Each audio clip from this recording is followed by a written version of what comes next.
Nito lamang March 25 of 2026 ay formal na ngang umandar ang impeachment hearing laban kay Vice President Sara Duterte. Pero walang dumalo ni isa sa kanyang kampo. Bakit nila ito ginawa? At ano nga ba ang tinatawag sa batas na fishing expedition? Ano naman ang mga trending na pasabog ng Kongreso na lalong mas nagpainit sa isyung ito? Pag-usapan natin. Let's do a quick recap para sa mga hindi nakasubaybay sa kwentong ito. Sa ilalim ng ating konstitusyon, kapag nag-aalis tayo ng mga taong impeachable officers o itong mga taong nasa mga pinakamatataas na pwesto ng gobyerno, dumadaan ito sa proseso ng impeachment. Nahahati ito sa dalawang bahagi.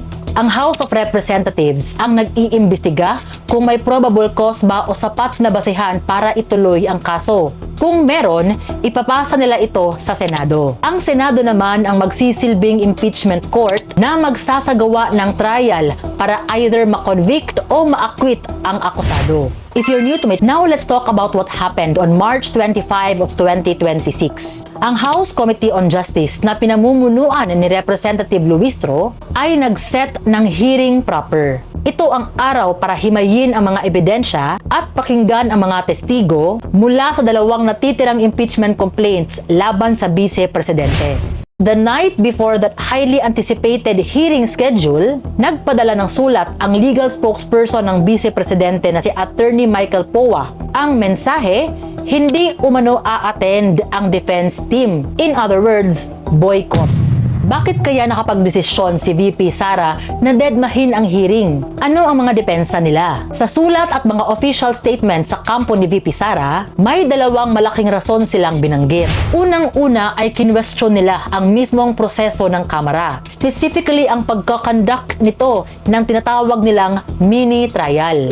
Kung babalikan natin, in previous statements, ginamit ni Representative Luistro ang term na mini trial para ilarawan ang gagawin sa Committee on Justice. Para naman sa legal team ni VP Sara, ito ay isang malaking constitutional violation. Bakit? Dahil very explicit umano sa batas natin na ang Senado at Senado lamang ang may exclusive jurisdiction para mag-conduct ng impeachment trial. Kaya naman, ito ang argument ng defense team. Bakit daw sila a-attend ng isang mini trial sa Kamara kung labag naman daw ito sa saligang batas? Ayon sa kanila, the House of Representatives is overstepping its boundaries. Haharap naman daw si VP Sara at sasagutin niya lahat ng mga paratang. Pero doon lang sa proper forum, meaning ang Senado. Siyempre, may sagot dyan ang mga mambabatas ng House of Representatives. Ayon kay Representative Terry Ridon, ang term daw na mini trial ay isang legal word salad lamang. At di umano ay pinalaki lang daw ito ng defense team. Sa madaling salita, layman's term lamang daw iyon para mas madaling maintindihan ng publiko na nag-check pa lamang daw sila ng mga ebidensya. At hindi raw ibig sabihin na inaagaw na nila ang trabaho ng Senado. Ano naman ang naging pangalawang rason ng pagboboykot ng defense team ni VP Sara sa impeachment hearing? Ito ang isa sa mga naging trending ngayon. Ang paratang na ang House hearings ay isa lamang fishing expedition. Naglabas ng statement si VP Sara kung saan ay sinabi niya na ang ginagawa ng Kamara ay isa lamang media-driven spectacle at di umano'y fishing expedition lamang ito para siraan siya. Ano nga ba ang ibig sabihin ng fishing expedition? Sa actual practice po ng batas, kapag nagsampa ka ng kaso, dapat ay may hawak ka ng solid evidence. Nangyayari ang isang fishing expedition kapag nagsampa ka na ng kaso, ngunit wala ka pa palang hawak na solid evidence at ginagamit mo lamang ang kapangyarihan ng korte o ng kahit anong ahensya ng gobyerno para maghalungkat at magbakasakali na may mabingwit na ebidensya o pruweba na pwedeng idiin ang kalaban mo. Para kay VP Sara, imbis na makilahok sa tinatawag niyang political circus, mas pipiliin na lamang daw niya na mag-focus sa pagtulong sa mga Pilipino. Lalo na ngayon na mataas ang inflation, nagsasara ang mga negosyo at may national energy emergency tayong hinaharap. And now, the plot thickens. Noong hindi sumipot si VP Sara noong March 25 of 2026 sa impeachment mini trial, itinuloy pa rin ng House panel ang hearing. At ang mga sumunod nilang aksyon ang naging dahilan kung bakit lalong nagtrend at mas naging mainit ang diskusyon patungkol sa fishing expedition. Bakit? Ano nga ba ang ginawa ng House panel? Nag-approve sila ng mga motions para mag-issue ng napakalawak na mga subpoena. Specifically, inutusan nila ang Bureau of Internal Revenue o ang BIR, pati na rin ang Securities and Exchange Commission o ang SEC, na ilabas ang mga dokumento ni VP Sara at ng kanyang asawa at ng mga kumpanyang konektado sa kanila. Now, this is the catch. Ang hinihingi nilang income tax returns at business filings ay dating all the way back to 2007. Yes, 2007. Panahon pa na Vice Mayor pa lang si VP Sara sa Davao City. Dito na nga nahati ang mga opinyon ng publiko at ng mga legal experts. Now, let's look at this objectively. Ano ang sinasabi ng iba't ibang panig tungkol sa hakbang na ito ng Kongreso at sa pag-boycott ni VP Sara sa impeachment mini trial? Sa loob ng komite ay may isang mambabatas na kumontra sa paghingi ng mga ITRs ni VP Sara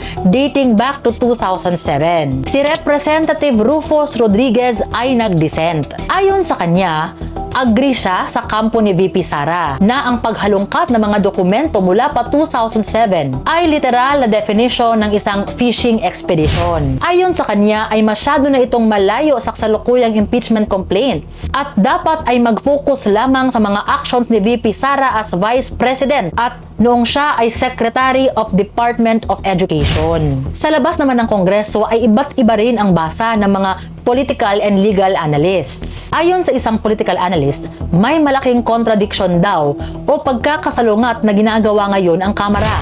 Kung bumoto na raw ang Committee on Justice na sufficient in substance ang mga impeachment complaints noong early March of 2026, ibig sabihin daw nito ay naniniwala silang mabibigat at sapat na ang ebidensya. Kaya bakit kailangan pa nilang magsabpina ng decades-old na mga tax records? This allegedly exposes a potential lack of solid evidence sa mga mismong nakahain na reklamo. At di umano'y posibleng ginagawa lang ito for a public relations stunt. Sa kabilang banda naman ay may iba ring interpretasyon si former Senator Antonio Trillanes IV. Para sa kanya, ang hindi pag-attend ni VP Sara sa impeachment hearing ay isa rawng kahinaan. Ang implication daw ng boycott ni VP Sara ay wala daw siyang maibigay na solid na sagot o evidence para pabulaanan ang mga mabibigat na akusasyon laban sa kanya. Pero kung titignan natin from a purely legal strategic standpoint, ang no-show na ito ay hindi isang aksidente. Ito ay isang calculated strategic move ng legal team ni VP Sara. Bakit mo nga naman nilalatag ang lahat ng baraha mo at ebidensya sa isang House committee na halos sigurado ka namang boboto pabor sa impeachment mo? By not attending the impeachment hearing sa committee level, they are saving their heavy and solid legal arguments para sa Senado, kung saan mangyayari ang totoong laban for conviction or acquittal. But then, the strategic move of not attending comes with a very real risk. Ano ang legal consequence kapag dinededma mo ang isang investigasyon? Binalaan ni Representative Luistro ang kampo ni VP Sara that the committee is duty-bound to proceed with the impeachment hearing kahit hindi sila umattend. Iniwan nilang bakante ang silya ni VP Sara to make a point para ipakita that due process was given but then it was waived. Ang due process ay ang karapatan mong mapakinggan bago ka husgahan. Binigyan si VP Sara ng pagkakataon na sumagot at mag-cross-examine ng mga testigo. Pero dahil pinili niyang hindi humarap, legally speaking, the evidence presented by the complainants will go on record as unchallenged. Walang kumontra, walang nag-object. Dahil dito, mas napapadali umano ang trabaho ng komite na makahanap ng probable cause. At kapag nakakita sila ng probable cause, irerekomenda nila ang articles of impeachment sa buong House of Representatives for a plenary vote. Kapag nakuha nila ang 1/3 vote ng buong Kamara, aakyat na ang kaso sa Senado for the actual impeachment trial. So where do we stand right now? As we speak, the standoff is very much alive. The House Committee on Justice is aggressively pursuing to subpoena the financial records of VP Sara and lining up the witnesses. They are operating on the premise na tuloy ang impeachment hearings kahit wala ang respondent. Ang kampo naman ni VP Sara ay nanindigan sa kanilang pag-boycott. Para sa kanila, ang mga sweeping na subpoena for decade-old documents ay absolute proof that they were right all along, na ang ginagawang impeachment hearing ay isang malaking fishing expedition lamang. Naghihintay na lamang silang umakyat ang kaso sa Senado at doon daw nila haharapin ang musika. It is a high-stakes game of legal chess. Parehong may malalaking risk ang ginagawa ng dalawang panig. Kaya naman gusto kong marinig ang opinyon ninyo. Sa tingin nyo ba ay valid ang excuse ng kampo ni VP Sara na wag na lamang umattend sa impeachment hearing sa Committee on Justice dahil sa Senado naman talaga ang actual trial? O sa tingin nyo ba na tama ang Kamara na maghalongkat ng mga financial records dating all the way back to 2007 para makita ang buong katotohanan? Let me know your thoughts. So I guess that's it for now.